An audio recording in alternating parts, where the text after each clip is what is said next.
Muchas gracias. Vale, pues vamos a comenzar la mesa. IA en el sistema educativo superior. Vamos a empezar con Mari Carmen, haciéndole una preguntita sencillita. Simplemente, ¿cómo estamos usando la IA como docentes? ¿Cómo cree que la estamos usando? Y si nos puedes indicar algún ejemplo o alguna cosita sin curiosa que te haya llegado. Bueno, cuento la verdad, ¿no?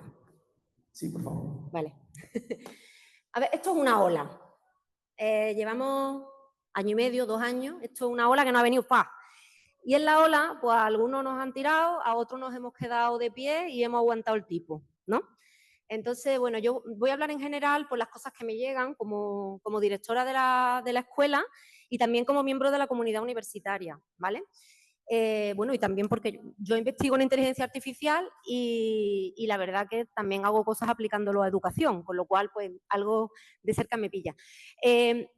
Digamos que el nivel de incorporación de la inteligencia artificial en la educación a nivel universitario es muy desigual, es decir, hay, por ejemplo, si nos quedamos en esta escuela, ¿no? Pues en esta escuela me consta que hay profesorado que, por ejemplo, tenemos un nuevo grado, que es un grado de Ingeniería Informática en la especialidad precisamente de Inteligencia Artificial que ha empezado este año. Bueno, pues me consta que hay profesorado que está utilizando herramientas de inteligencia artificial generativa para código para enseñar a programar. Es decir, ya hay profesores que se han tirado a la piscina, estos son los early adopters, ¿no? Los que no le tienen miedo a nada y el nivel, el aspecto del riesgo es muy alto, ¿no? Entonces tengo compañeros que están utilizando ya pues herramientas que generan, que permiten generar código de forma utilizando este tipo de herramientas y las dinámicas que utilizan con sus estudiantes pues son aprovechando la oportunidad, no fijándonos en el riesgo, ¿no? O fijándonos en el problema que nos puede traer esto. Porque evidentemente a lo que todos los profesores de la universidad le tienen miedo, diría yo, de forma generalizada, es a la cuestión de la integridad académica, ¿no? Cómo el uso de estas herramientas al final puede suponer un riesgo a no ser capaces como profesorado de garantizar que efectivamente los estudiantes, nuestras estudiantes y nuestros estudiantes, pues cumplen con las competencias que tienen que cumplir, que dice el grado que tienen que cumplir para ser ingenieros o ingenieras informáticos, ¿no?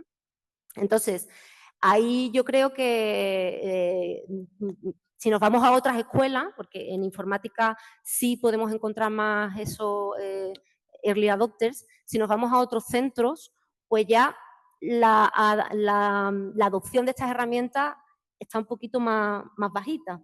Sobre todo por eso, porque nos fijamos más en qué problema nos da, cómo lo vamos a controlar.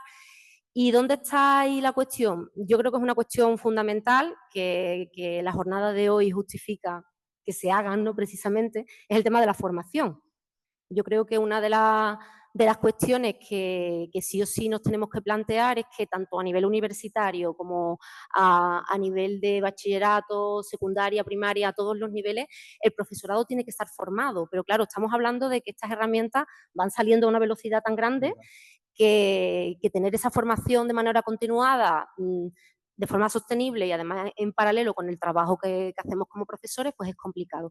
Y ahí yo creo que es fundamental, pues lo comentaba antes la compañera, es dar el apoyo que el profesorado necesita, ¿no? Yo creo que la universidad lo está haciendo, la universidad está poniendo en marcha iniciativas de distinto tipo para formar a su profesorado en función de lo que tienen que dar, ¿no? de lo que tienen que impartir en función del centro donde están.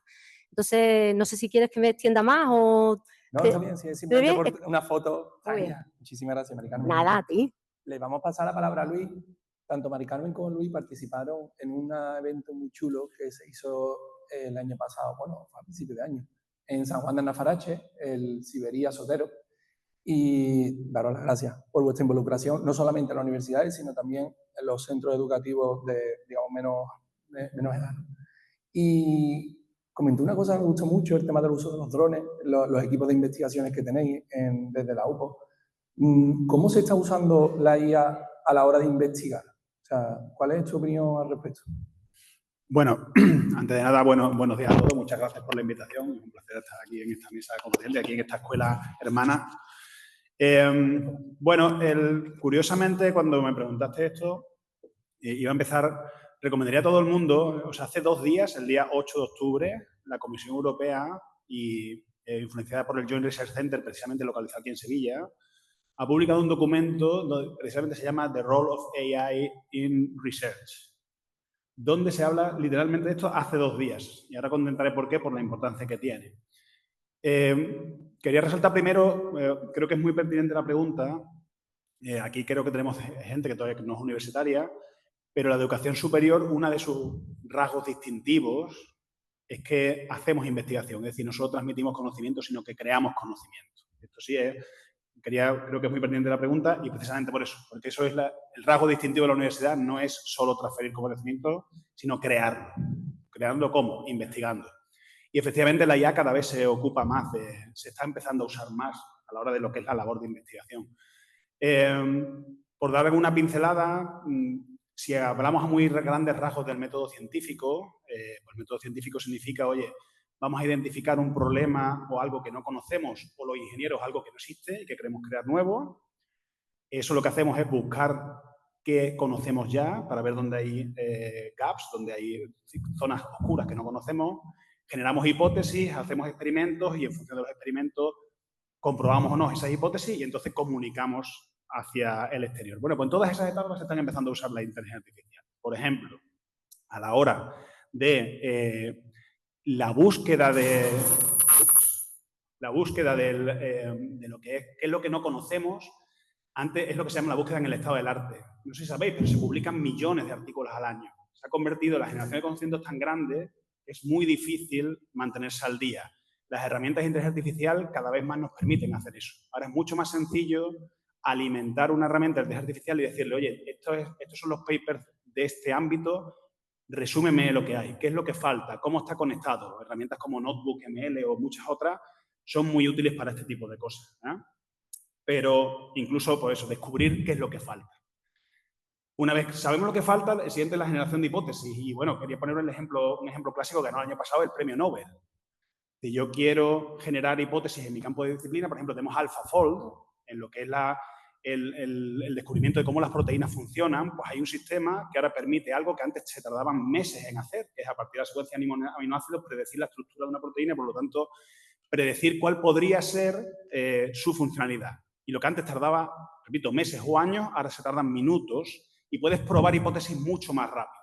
Lo mismo está pasando, por ejemplo, en ciencias materiales, donde hay ya modelos de IA que permiten permiten hacer el diseño inverso de materiales. Tú puedes decir, yo quiero un material que tenga estas propiedades y te da ya pistas de por dónde hacerlo, ¿vale? Entonces, esa generación de hipótesis podemos generarlo mucho más rápido, ¿vale? Por poner algunos ejemplos.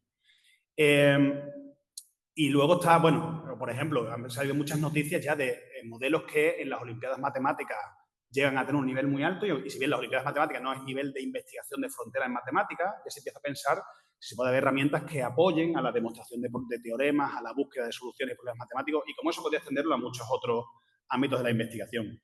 Y, por supuesto, en análisis de datos, ¿no? Eso, digamos, de dónde viene.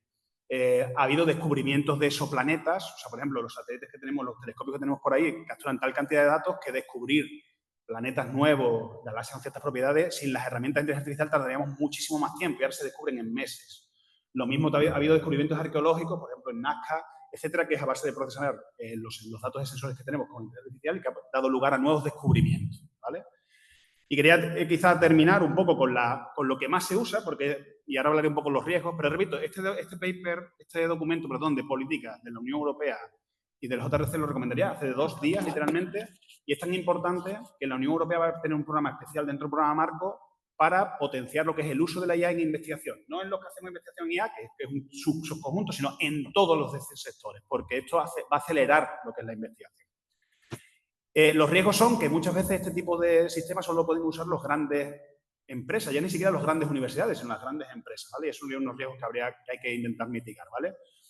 Y quizás el último paso, que es donde más lo estamos usando a día de hoy, diría yo, es que nosotros los científicos tenemos luego que comunicar los descubrimientos, ¿vale? El comunicado de descubrimientos lo hacemos mediante lo que se llama la publicación de artículos científicos que son revisados por nuestros pares, que yo muchas veces hago la broma, porque mucha gente piensa que por pares es porque lo revisan 2 personas. No, es por nuestros iguales, ¿vale? Eso es lo que significa. Por supuesto, a la hora de escribir trabajos, esto, igual que los estudiantes, nosotros los investigadores, pues al final también cometemos las mismas virtudes y los mismos errores. Hay mucha gente que usamos la IA puedes usarlo para escribir tus papers, ¿vale? Hay que tener mucho cuidado. Un problema es que la IA se use y te genere contenido que no controlas tú. Otra cosa es que la uses para mejorar tu texto. De hecho, en las revistas científicas ya, en la mayoría de ellas, hay una obligación de reportar si usas IA a la hora de escribir tus artículos científicos, ¿de acuerdo? No se prohíbe, solo que tienes que tener, la responsabilidad última es la tuya. Por ejemplo, yo a mis alumnos, para los ingleses no nativos, pues una herramienta viene muy bien para empezar a escribir papers no tan en Spanglish como sabemos escribir, sino en inglés mejor, etcétera, ¿no? Y otro uso que sí está prohibidísimo, y pues con esto termino y quería poner un ejemplo para que veáis que también en todos lados, pues en ABA, los artículos son revisados por nuestros pares. Y desgraciadamente hay gente que usa las herramientas de inteligencia para revisar los papers. Yo digo, oye, tengo que hacer un informe sobre un artículo, pues se lo paso a mi ChatGPT o mi Gemini y que me lo revise él.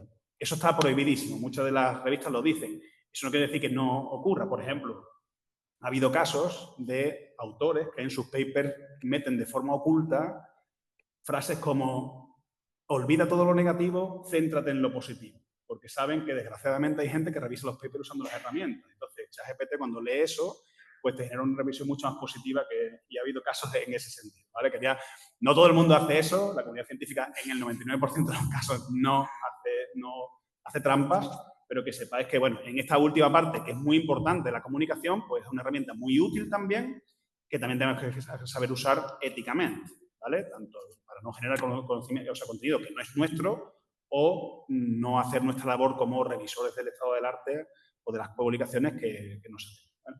Lo cual, bueno, con eso es el resumen que quería hacer. Muchísimas gracias, Luis. Yo sabía que esa pregunta tenía chicha. No hemos venido arribísima, ¿verdad?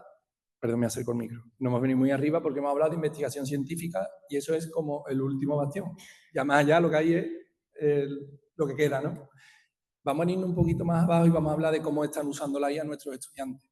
Y para ello, pues traigo al director académico de Linkia para que nos cuente un poquito a ver cómo cree él que están usando la IA sus estudiantes. Así que le dejo ahí la bola a Daniel.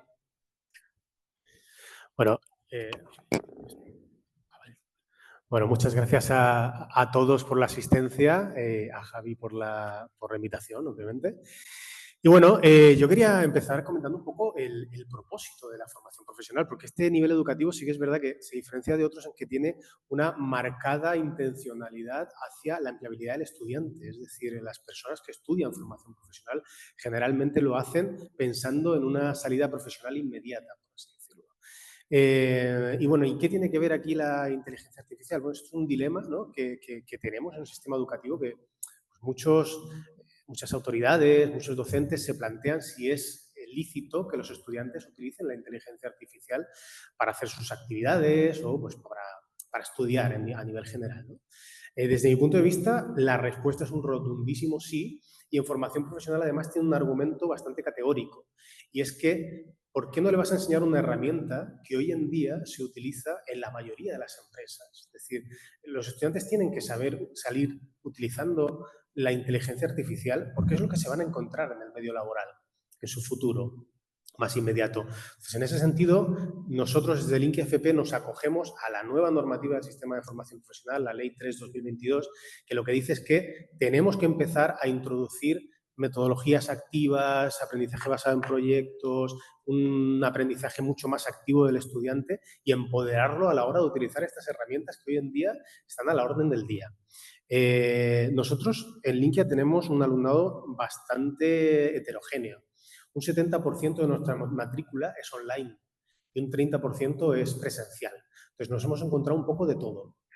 En la parte online, sobre todo, hay muchísima gente que la utiliza, obviamente, para apoyarse en realizar las actividades. Y digo apoyarse porque es verdad que nosotros tenemos un lineamiento de dejar utilizar la inteligencia artificial y en ese sentido las actividades que nosotros enviamos al estudiante impiden el hecho de que el estudiante lo pregunte directamente a la inteligencia artificial, copie y pegue, sino que tiene que haber un proceso por parte del estudiante en el que pues, tenga que analizar lo que ha salido de la inteligencia artificial, ver si efectivamente se condice con la realidad o hay algún tipo de alucinación o de dato incorrecto o desactualizado, porque esto ocurre, aunque hoy en día las inteligencias artificiales generativas que todos conocemos, ChatGPT, Gemini, Copilot, tienen un acceso directo a Internet, que en su primera versión no lo tenían, y siempre nos decían, ¿no? La información que tenemos es hasta 2021.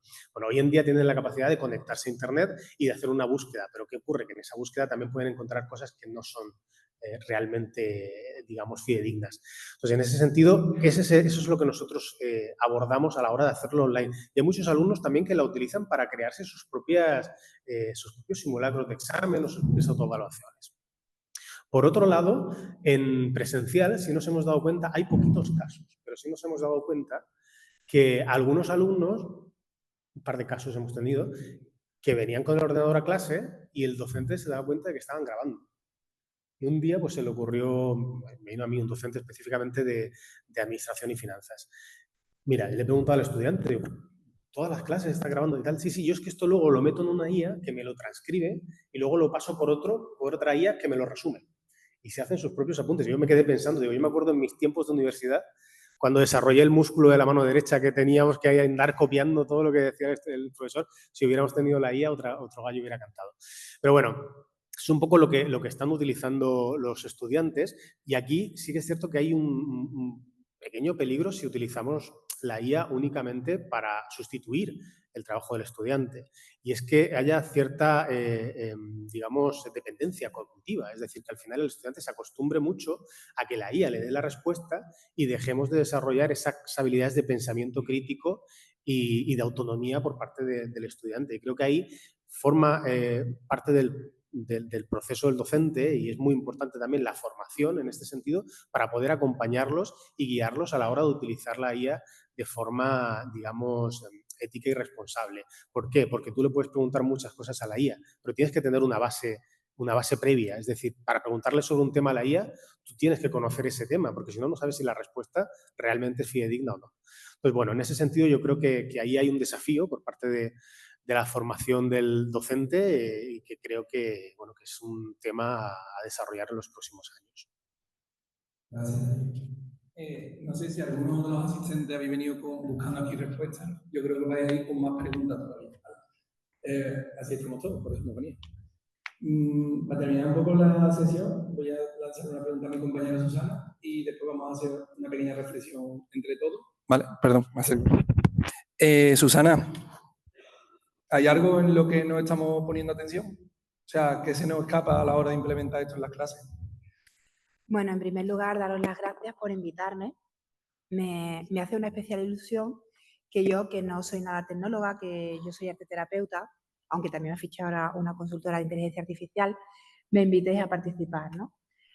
Y me parece importante porque creo que lo primero que tendríamos que reflexionar, os voy a invitar a hacer 3 reflexiones. La primera sería, ¿con qué ojitos estamos mirando la IA? ¿Con ojitos de miedo o con ojitos de amor? ¿Con ojitos de acercarnos y conocerla con curiosidad? ¿O con ojitos de esto es terrible, mejor que se quede fuera? ¿No?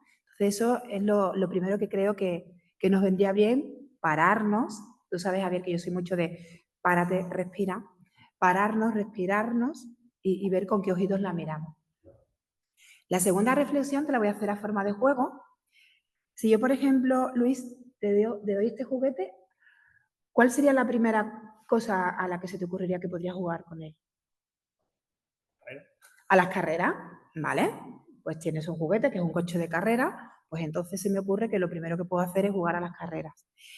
Y si te doy este coche, que ya esté más grande, más molón, ¿a qué se te ocurre que podrías jugar? Bueno, ya que tengo 2 ahora, pues lo mismo. Pues ya que tienes 2, haces lo mismo, ¿no? ¿Y cuál crees tú que ganará la carrera? Viendo los coches, sus características. Ese. ¿Y por qué crees tú que gana ese? Tiene más hueco para un motor más grande. Porque tiene más hueco para un motor más grande y entonces tiene más potencia y entonces va a correr más. Y si lo que te digo es, ¿a qué se te ocurriría jugar con este juguete? Pues... no sé, construir algo, una pequeña torre. No sé, construir algo. Si os dais cuenta, la respuesta en este momento ha sido un poquito más lenta. Has necesitado un momentito para pensar qué podrías hacer con ese juguete. Esto ocurre porque Luis se ha desencadenado un proceso, ha tirado de creatividad y ha empezado a inventar. Si el uso que vamos a hacer de la IA es hacer lo que hemos hecho siempre, pero de una forma más sofisticada, más rápida, más potente, nos estamos perdiendo mucho que es de la parte humana, que no nos hace falta IA. Tenemos que recuperar con urgencia la creatividad. Y para que a vosotros os llegue a los estudios superiores alumnado con creatividad suficiente como para hacer un uso grande de la IA, que sea un cambio de paradigma, no es hago más rápido lo que ya sabía hacer antes, sino empiezo a hacer cosas totalmente nuevas, tenemos que empezar desde la base. Porque nos hemos quedado en un sistema educativo que agrupa a las criaturas por el año de nacimiento, da igual si nacen en enero o si nacen en diciembre, que además los sentamos a todos a aprender lo mismo en el mismo periodo de tiempo y casi que de la misma manera. Entonces, eso no vale. No nos permite ser creativos para que cuando luego llega una herramienta tan potente como la IA, ¿y ahora qué hacemos con esto, no? Entonces, esa sería la segunda reflexión.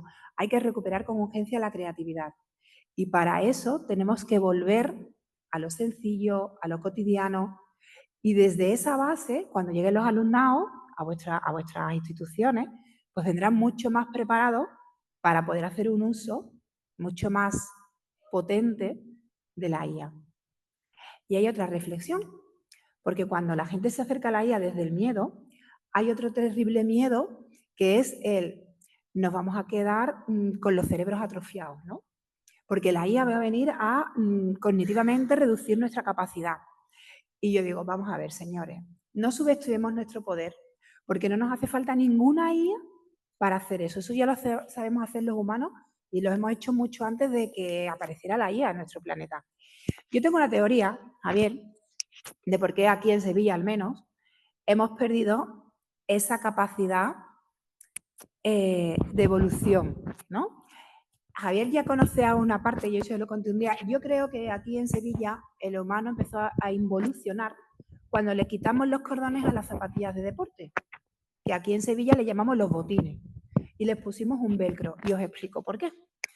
Yo soy del 74, ¿vale? Entonces cuando yo estaba en el cole y se me desataban los cordones de los zapatos, de los botines, de las zapatillas de deporte, y yo estaba jugando en el recreo, ya me tenía que parar, no podía seguir jugando. Y entonces ahí desplegaba todas mis artes humanas y entonces buscaba a alguien que me ayudaba, le decía a mis compis que se pararan, que por favor me esperaran un momento, buscaba a alguien, me ayudaba, me enseñaba.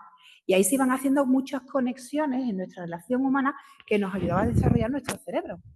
Desarrollamos la empatía, desarrollamos el estar pendiente del otro, el cuidado, el agradecimiento. Pero se nos ocurrió que como teníamos mucha prisa para salir y volver del recreo, mejor nos ponemos zapatillas con cordones y les ponemos velcro. Y entonces ya los niños no necesitan pararse en el recreo porque siempre pueden jugar. No os preocupéis que en Sevilla nuestros niños siguen aprendiendo a atarse los cordones, porque como somos muy modernos, ahora lo que hemos hecho, hemos dicho, mira, tú en el recreo no pierdas tiempo, no te relaciones con los demás, desde esa parte, no. Tú luego cuando vuelvas del recreo, te voy a sentar en una mesa, te voy a dar una tablita de madera, eso sí, con las puntas redondeadas para que no se nos astille y no se nos hagan daño. Le hemos dibujado un zapato, le hemos puesto unos agujeros a ese dibujo del zapato y le damos a nuestros niños y nuestras niñas un cordoncito para que cada uno de manera individual delante de su tabla aprenda a utilizar los cordones de los zapatos. Pero toda esa interacción humana que ayuda a que se desarrolle nuestro cerebro y nuestra mente se pierde. Entonces, para mí lo importante es reflexionar sobre cómo me acerco a la IA, si con amor o con miedo, urgentemente desarrollar, volver a recuperar la creatividad y no tenerle miedo a la IA porque la IA no nos va a volver más tontos porque nosotros ya somos suficientemente capaces de volvernos los tontos que nos haga falta. Esa es mi recomendación humana. Muchas gracias, Susana. Vale, para terminar, que ya vamos un poquito pilladito de tiempo, simplemente comentaros cuando terminemos, darnos un margen de 5 o 10 minutillos para encenderla, o sea, podéis iros a las aulas que os correspondáis, pero darnos un margen, ¿vale? Técnico. Voy a hacer una pregunta que no estaba en el guión, ¿vale? Un deseo, empiezo con Darío, Mari Carmen, Luis, acabamos con Susana. Un deseo a vuestro yo del futuro de la relación de la IA. ¿Cómo gustaría un deseo? Un deseo, pues un deseo es que la IA tiene tanto potencial que pensar en el futuro es pensar, no sé, en ciencia ficción. Pero bueno, yo creo que un deseo es que todos empecemos a utilizar la IA pues quizá para aprender mejor y no para aprender menos. O sea, que la utilicemos con sentido y que la utilicemos para crear. Eso es. Me ha encantado, Susana, lo que has dicho. Yo con amor. Yo me veo en mi proyecto y desearía que todos integráramos con amor la IA y la tecnología en general.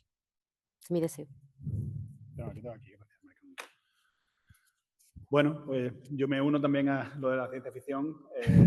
De hecho, ya hubo algo parecido, pero bueno, para mí el ideal sería tener algo como Jarvis. Ya no sé si la gente joven, ya no sé si el tema de los Vengadores y Iron Man, yo creo que eso ya es viejo también. En fin, pero bueno, si alguien no lo sabe, Iron Man tenía su asistente, que era un asistente de inteligencia artificial, se llama Jarvis, pero que lo que hacía es potenciar su capacidad como ingeniero en este caso. Pues bueno, ese sería para mí el ideal. De hecho, yo creo que Mark Zuckerberg intentó hacer algo parecido hace unos años como para sí, pero bueno, digamos que ese sería como un ideal, que alguien que potencie las capacidades de los humanos, no las capacidades creativas, por cierto, no tanto que no sustituya o similar, ¿no? Gracias. Con Susana acabamos.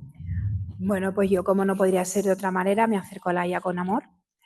Y lo que espero de ella y lo que me gustaría para un futuro es que la IA nos permita recuperar todo ese tiempo que ahora utilizamos para hacer cosas tediosas y que ese tiempo lo utilicemos pues para reconectarnos como humanos, para poder tener tiempo de mirarnos a los ojos, de escucharnos y de seguir avanzando como especie.